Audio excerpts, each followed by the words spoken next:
Auzubillahiminash-shaytanir-rajim. Bismillahir-Rahmanir-Rahim.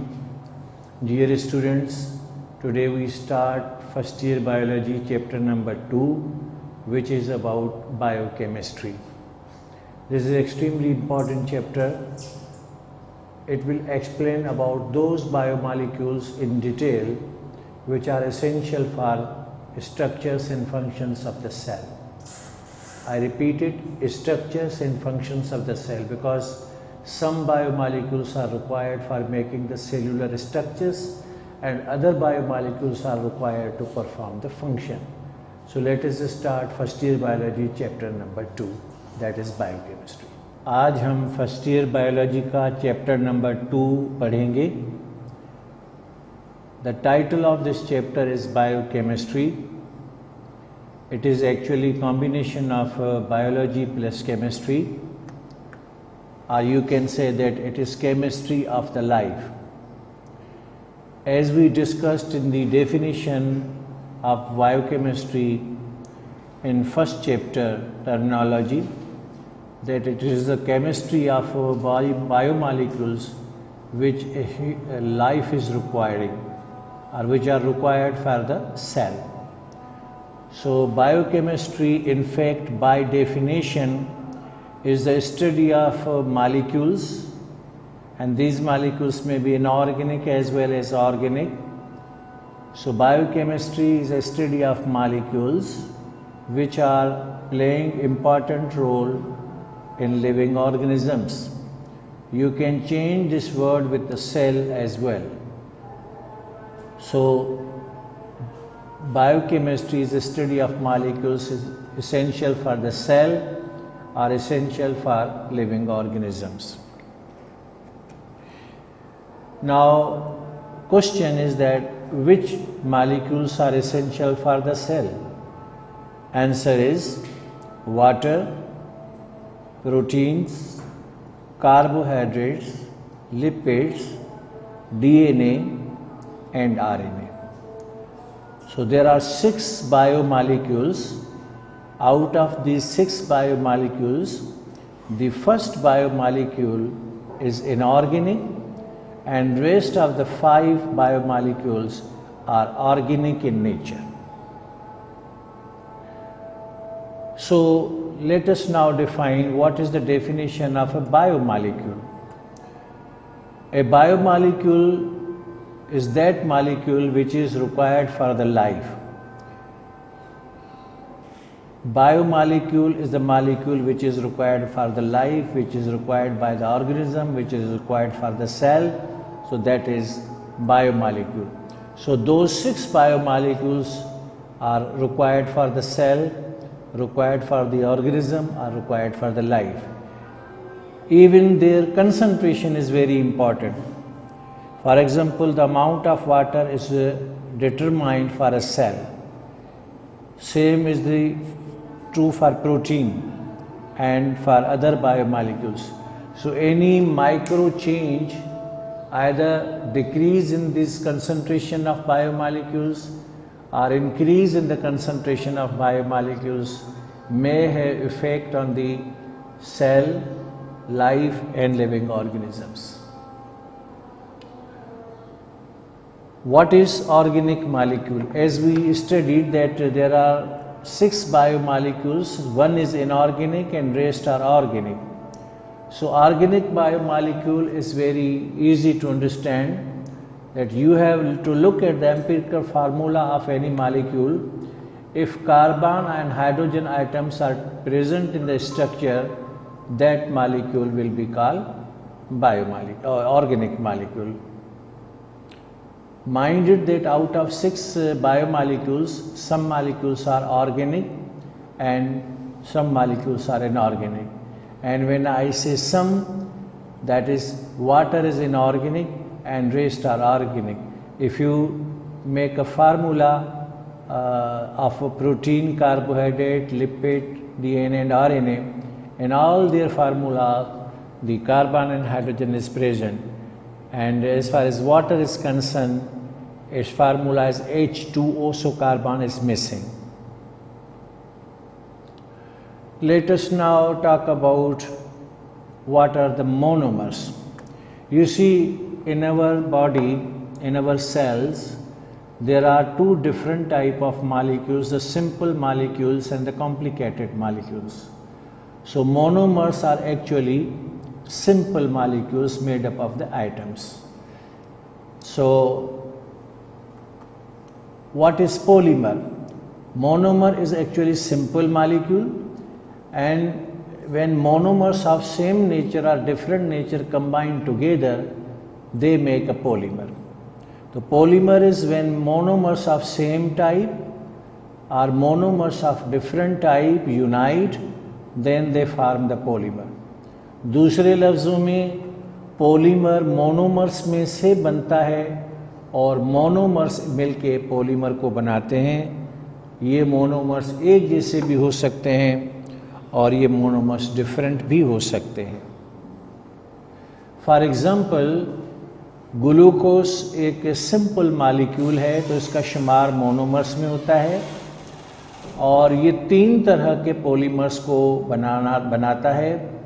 That is starch which comes from the plants. Then second polymer is cellulose, also comes from the plants. Third one is the glycogen, it is an animal polymer. तो glucose जो है monomer है और starch, cellulose और glycogen 3 अलग अलग किस्म के पॉलीमर्स को ग्लूकोज बना सकता है.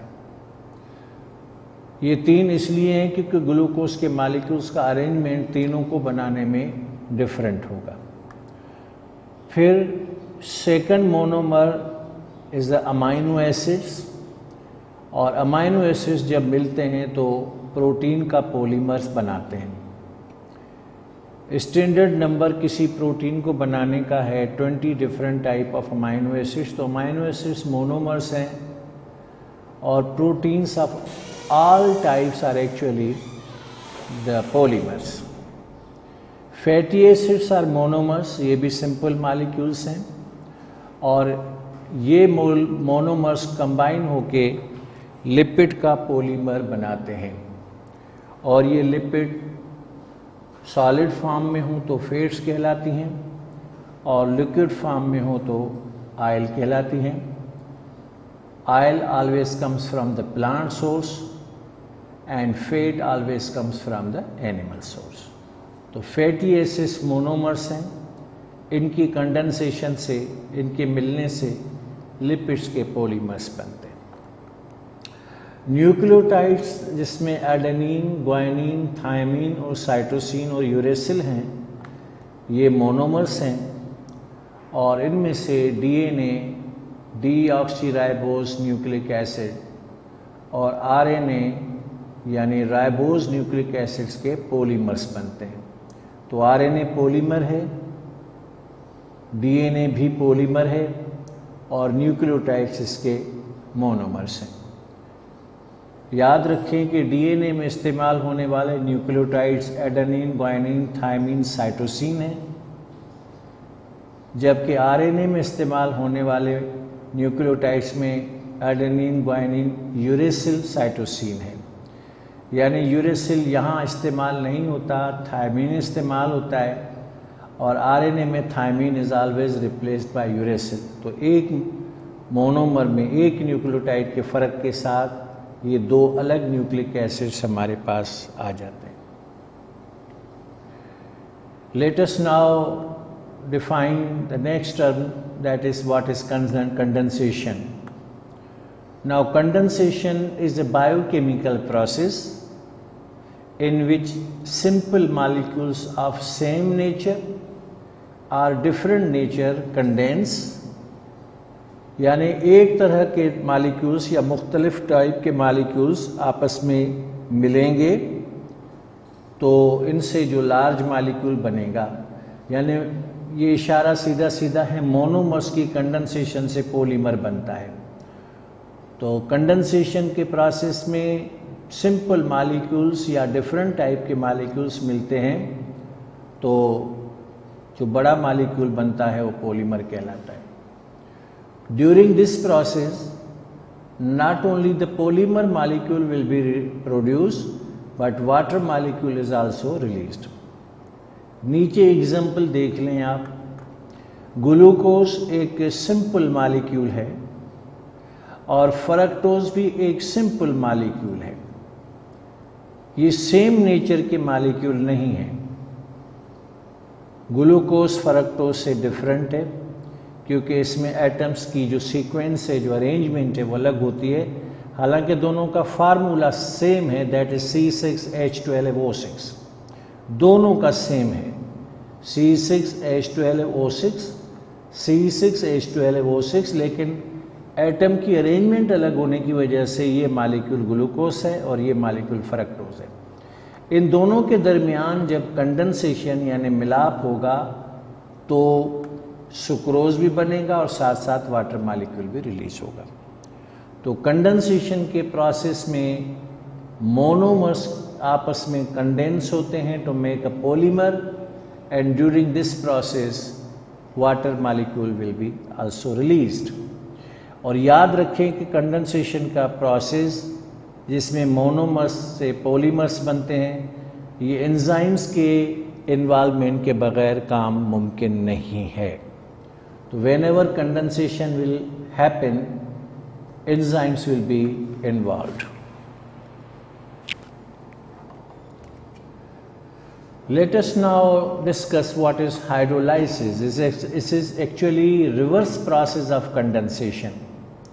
कंडेंसेशन में मोनोमर्स मिलते हैं तो पॉलीमर बनता है, और हाइड्रोलाइसिस में पॉलीमर जो बना बनाया है वो टूटता है और उसमें से मोनोमर्स निकलते हैं। तो हाइड्रोलाइसिस एक ऐसा प्रोसेस है in which polymers are broken down into the monomers, और यहाँ पर वाटर मॉलिक्यूल रिक्वायर्ड होता है, रिलीज नहीं होता। कंडेंसेशन में वाटर मॉलिक्यूल रिलीज होता है, हाइड्रोलाइसिस में वाटर मॉलिक्यूल रिक्वायर्ड होता है, और ये प्रोसेस भी एंजाइम्स के इन्वॉल्वमेंट के बगैर नहीं हो सकता। तो आपके पास कोई भी पॉलीमर हो, उसमें वाटर मॉलिक्यूल ऐड करे तो वो मोनोमर्स में टूट जाएगा। हमने डिस्कस किया कि अब हम बायोमॉलिक्यूल्स की तफसील से डिस्कशन करेंगे। हमने देखा कि सेल के अंदर 6 बायोमॉलिक्यूल्स थे, जिनमें water was present as an inorganic biomolecule, बाकी 5 बायोमॉलिक्यूल्स ऑर्गेनिक हैं। तो let us start with the water. पानी जिंदगी के लिए ज़रूरी है, पानी ऑर्गेनिजम्स के लिए ज़रूरी है, पानी सेल्स के लिए ज़रूरी है। तो water is actually essential commodity of the life for every kind of cell. It may be prokaryotic cell or it may be eukaryotic cell. और सेल में पानी का जो तनासुब होता है, the maximum and minimum limit of the water in the protoplasm is 70 to 90. Cell के shape को maintain करने के लिए और उसमें मुख्तलिफ बायोलॉजिकल एक्टिविटीज़ परफॉर्म करने के लिए पानी की कम से कम मकदार 70% होनी चाहिए।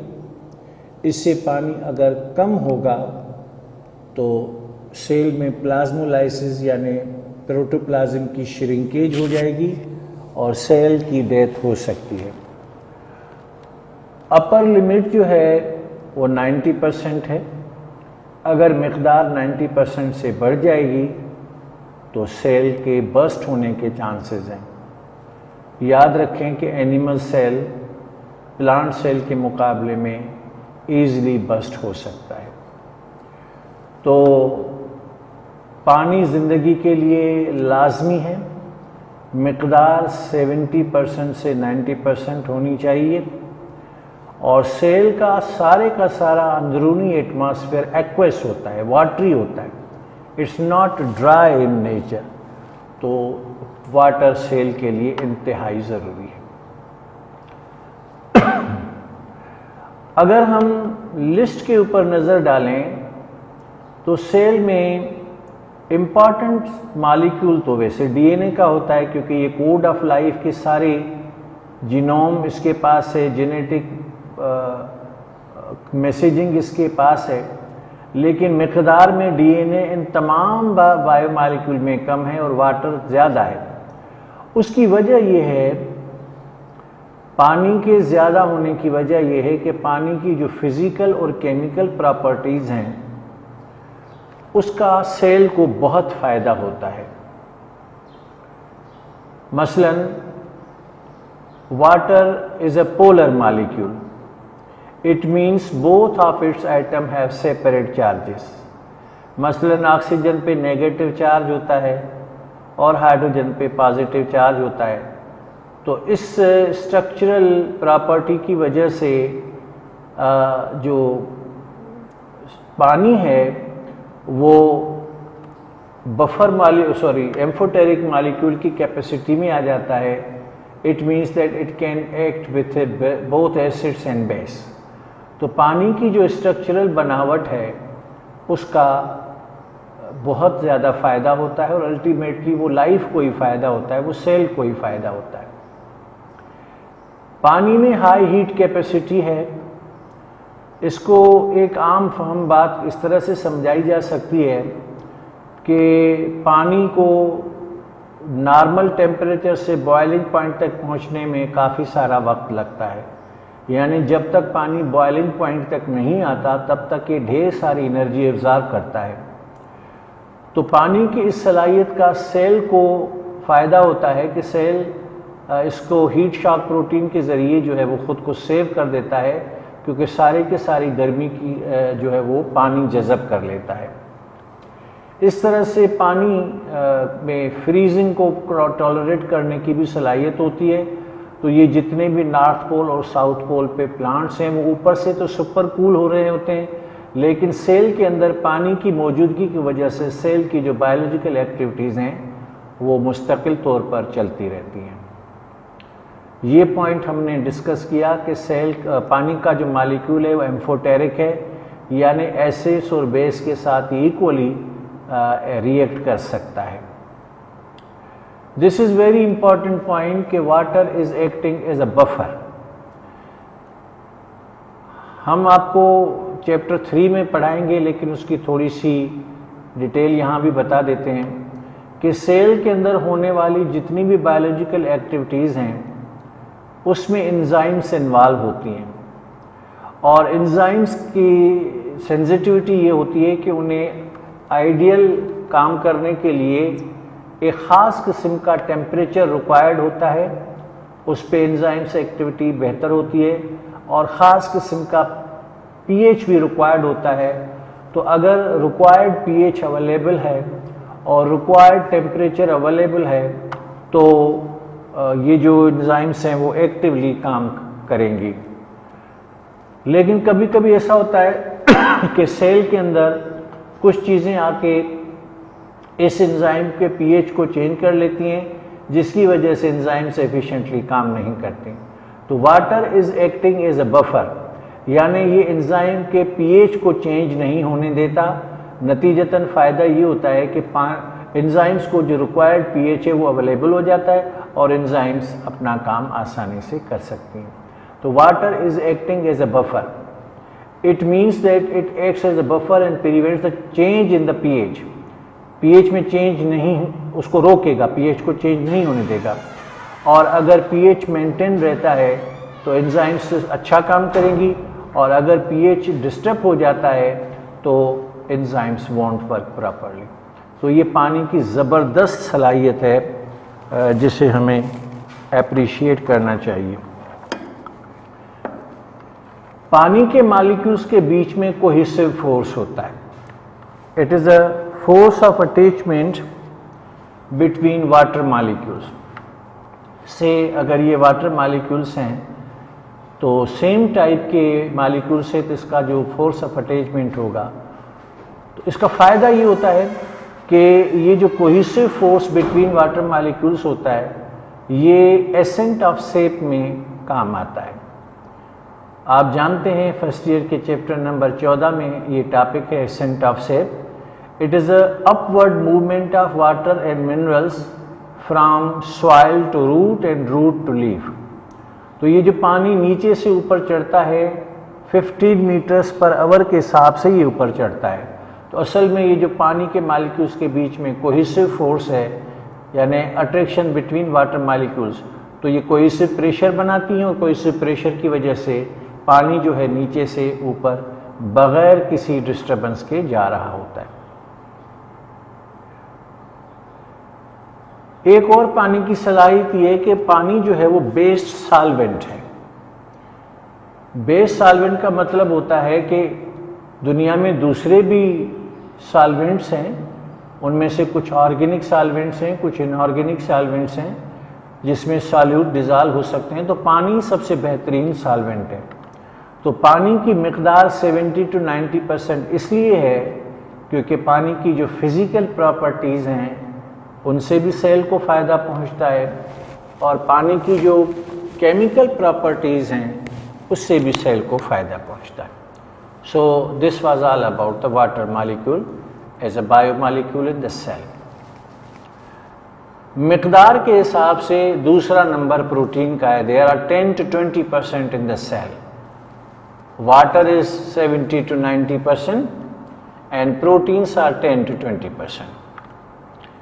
आपको सामने गोश्त, मछली, अंडे वगैरह नज़र आ रहे हैं। ये वो सारी फूड प्रोडक्ट्स हैं जो कि प्रोटीन का सोर्स हैं। आगे चल के हम तफसील से भी डिस्कशन करेंगे, लेकिन दूसरा इम्पॉर्टेंट मॉलिक्यूल बायोमॉलिक्यूल जो सेल को रिक्वायर्ड होता है वो प्रोटीन्स हैं। Now proteins are organic compounds. ये पानी की तरह इनऑर्गेनिक नहीं हैं। सेल में इनकी मिकदार 10 to 20% है, लेकिन अगर पानी को निकाल दें तो बाकी जो 5 ऑर्गेनिक बायोमॉलिक्यूल्स बचते हैं तो उसमें प्रोटीन का परसेंटेज जो है वो 50% ऑफ द वेट होता है। तो इसे हम ड्राई वेट कहते हैं, क्योंकि आपने पानी निकाल के बाकी मॉलिक्यूल्स में इसका स्टेटस देखा है तो दैट इज़ 50%, लेकिन पानी को शामिल करके इसका परसेंटेज देखेंगे प्रोटीन्स का तो दैट इज़ 10 to 20%। और प्रोटीन्स का टाइटल है कि they are the building blocks of our body. ये हमारे बॉडी के बिल्डिंग ब्लॉक्स हैं, यानी हमारे सेल्स की बनावट प्रोटीन के बगैर नामुमकिन है, टिश्यूज़ की बनावट नामुमकिन है। तो अगर प्रोटीन्स हैं तो सेल और टिश्यूज़ के स्ट्रक्चर्स बन पाएंगे, वगरना दिस इज़ नॉट पॉसिबल। तो हमारी बॉडी की जो बनावट है सेल्स और टिश्यूज़ की वजह से, तो cells and tissues are made up of proteins. तो आप कह सकते हैं कि every part of the cell is made up of protein. Cell membrane से लेकर न्यूक्लियर मेम्ब्रेन तक और न्यूक्लियर मेम्ब्रेन से लेकर क्रोमोसोम्स तक। अब देखिए क्रोमोसोम में डीएनए है, आरएनए है और हिस्टोन प्रोटीन होता है। सेल के अंदर फास्फोलिपिड्स और प्रोटीन्स होती हैं, सेल वॉल, सेल मेम्ब्रेन के अंदर। तो सेल का कोई भी ऐसा हिस्सा नहीं है जिसके बनने में प्रोटीन्स इन्वॉल्व ना हो। तो every part of the cell is made up of protein. Now the word protein was named by Berzelius and the Mulder was a scientist जिसने ये कहा कि proteins are vital compound of the cell. लफ्ज vital को मैं explain करूंगा। जैसे हम लोग कहते हैं कि हमारे बॉडी में कुछ ऑर्गन्स विसरल हैं और कुछ ऑर्गन्स वाइटल हैं। विसरल ऑर्गन्स वो हैं कि अगर डैमेज हो जाएं तो मौत वाक़या नहीं होती। मसलन दांत 32 से निकल जाएं फ़र्क नहीं पड़ता। 2-4 फुट इंटेस्टाइन कटवा लें किसी मेडिकल प्रोसीजर के दौरान, फ़र्क नहीं पड़ता। तो ये हमारे बॉडी के विसरल ऑर्गन्स हैं। लेकिन दिल है, गुर्दे हैं, फेफड़े हैं, कलेजा है, ये वाइटल ऑर्गन्स हैं। इनके ना होने से लाइफ ख़त्म हो सकती है। तो यही बात अप्लाई होती है प्रोटीन्स के ऊपर कि सेल दूसरे बायोमॉलिक्यूल्स के होने और न होने से ज़्यादा मुतासर नहीं होता, लेकिन प्रोटीन न होने से तो सेल का स्ट्रक्चर ही नहीं बनेगा। That is why proteins are vital compound. मसलन अगर आपके पास केराटिन प्रोटीन नहीं है, काइटिन प्रोटीन नहीं है, कोलेजन प्रोटीन नहीं है, तो हड्डियां नहीं बन सकती हैं आपकी। तो proteins are essential and very vital compound of the cell, यानी इसके बगैर सेल का स्ट्रक्चर नहीं बन सकता। हाउ प्रोटीन्स आर मेड, बुनियादी तौर पर तो प्रोटीन्स हमने सुना है, आप जानते हैं कि वो अमाइनो एसिड से बनती हैं, लेकिन अमाइनो एसिड्स को बनाने के लिए you have to have carbon, hydrogen, oxygen and nitrogen. तो किसी भी प्रोटीन में ये 4 बुनियादी चीजें होना लाजमी है। However there are some proteins जिनमें इन 4 बुनियादी चीजों के साथ साथ सल्फर और फास्फोरस भी होता है। फॉर एग्जाम्पल सिस्टीन एक प्रोटीन है, इसमें कार्बन, हाइड्रोजन, ऑक्सीजन, नाइट्रोजन और सल्फर, फास्फोरस, ये 4 ये और 6 ये होते हैं। मिथायोनीन में भी ये 6 के 6 होंगे, लेकिन कुछ ऐसी प्रोटीन्स हैं जिसमें सल्फर और फास्फोरस नहीं होता। अलबत्ता ये 4 चीजें बुनियादी तौर पर तमाम प्रोटीन्स में होती हैं। ये जो 4 बुनियादी चीजें हैं ये मिलके अमाइनो एसिड्स को जन्म देती हैं, और अमाइनो एसिड्स मुख्तलिफ होते हैं 20 किस्म के, वो मिलके फिर प्रोटीन को जन्म देते हैं। तो proteins are made up of amino acids and of different types, that is 20, और amino acids are made up of carbon, hydrogen, oxygen and nitrogen. तो अगर हम यहाँ पर देखें तो अमाइनो एसिड्स कब बनता है, यानी इसमें 2 हाइड्रोजन और 1 नाइट्रोजन मिलकर अमाइनो ग्रुप बनाते हैं, और वो मिलते हैं COOH यानी कार्बोक्सिलिक ग्रुप से। तो amino group condense with the carboxylic group to make the amino acids. तो ये आपका एक अमाइनो एसिड बन गया। एक अमाइनो एसिड को मोनोपेप्टाइड कहा जाता है, ये एक अमाइनो एसिड है। अगर 2 अमाइनो एसिड हैं तो ये डाइपेप्टाइड हो जाएगा, 3 हैं तो ये ट्राइपेप्टाइड हो जाएगा, और 3 से गिनती अगर बढ़ेगी तो अब लफ्ज पॉलीपेप्टाइड इस्तेमाल होगा। तो पूरी proteins are actually polypeptide, they are not monopeptide. इसमें चूंकि 20 मुख्तलिफ किस्म के अमाइनो एसिड्स चाहिए होते हैं, इसलिए प्रोटीन्स आर पॉलीपेप्टाइड।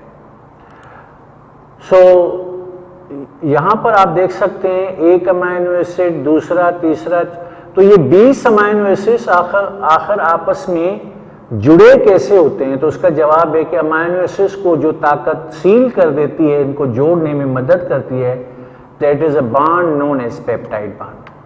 तो एक अमाइनो एसिड को दूसरे अमाइनो एसिड से पेप्टाइड बॉन्ड आपस में मिला देता है। यहां पर आप देख सकते हैं कि ये एक पॉलीपेप्टाइड प्रोटीन है, और यहाँ पर इसको डिटेल में दिखाया गया है कि ये मुख्तलिफ किस्म के इसमें अमाइनो एसिड्स हैं। कोई भी प्रोटीन 100 अमाइनो एसिड की भी अगर बनी होगी, 200 की, 300 की, 1000 की भी बनी होगी, लेकिन उसमें टाइप ऑफ अमाइनो एसिड्स बहरहाल वही 20 होंगे। जैसे यहाँ पर आप देख सकते हैं कि बहुत सारे अमाइनो एसिड्स हैं, लेकिन ग्लाइसिन, ग्लाइसिन, ग्लाइसिन, ग्लाइसिन ये काफ़ी बार रिपीट हुआ है। अर्जिनिन, अर्जिनिन काफ़ी बार रिपीट हुआ है। तो नंबर ऑफ अमाइनो एसिड्स कुछ भी हो जाए, टाइप ऑफ अमाइनो एसिड्स बहरहाल 20 होगी। Here you can see basically 20 amino acids required होते हैं। यहां से लेकर यहां तक गिने तो ये 10 अमाइनो एसिड्स हैं। ये इनके फुल वर्जन है, ये इनके शॉर्ट फॉर्म्स हैं। मसलन एला एलानिन के लिए होता है, अर्ज अर्जिनिन के लिए होता है। तो 10 अमाइनो एसिड्स ये हैं अपने शॉर्ट फॉर्म के साथ, और दूसरे 10 अमाइनो एसिड्स ये हैं अपने शॉर्ट फॉर्म के साथ। तो basically 20 amino acids will be required to make a protein. जहां तक प्लांट प्रोटीन का ताल्लुक है, तो there are some essential amino acids which are missing from most plant foods. Plants के अंदर कुछ इंपॉर्टेंट किस्म के अमाइनो एसिड्स नहीं होते, मसलन लाइसिन, ट्राइपोफेन, मिथायोनिन, फिनाइलिन। ये वो अमाइनो एसिड्स है जो प्लांट्स के प्रोटीन में मिसिंग होते हैं। इसको लेके कुछ लोग कंफ्यूजन फैलाते हैं कि क्योंकि प्लांट्स के अंदर ये 4 इंपॉर्टेंट अमाइनो एसिड्स नहीं होते इसलिए प्लांट नहीं खाने चाहिए, क्योंकि प्रोटीन वाइज जो है वो they do not fulfil the whole requirement. ऐसा नहीं है। मसलन लाइसिन को देखें, अगर ये तूरी में नहीं है तो भिंडी में तो है, भिंडी में नहीं है तो गाजर में तो है। तो इंसान सारी जिंदगी तूरी खाता है क्या सिर्फ, भिंडी खाता है क्या सिर्फ? तो आप जो वैरायटी में खा रहे होते हैं प्लांट्स को, तो किसी प्लांट में अगर लाइसिन ए में नहीं है तो बी प्लांट में है, मिथायोनिन अगर सी में नहीं है तो डी प्लांट में है। तो आपकी पूरी गुंजाइश, आपकी प्रोटीन के अंदर जो अमाइनो एसिड्स की रिक्वायरमेंट है वो आपकी पूरी होती है, because you eat foods in variety, you not stuck to just palak and dal. तो ये आपकी इस सवाल का जवाब आ गया।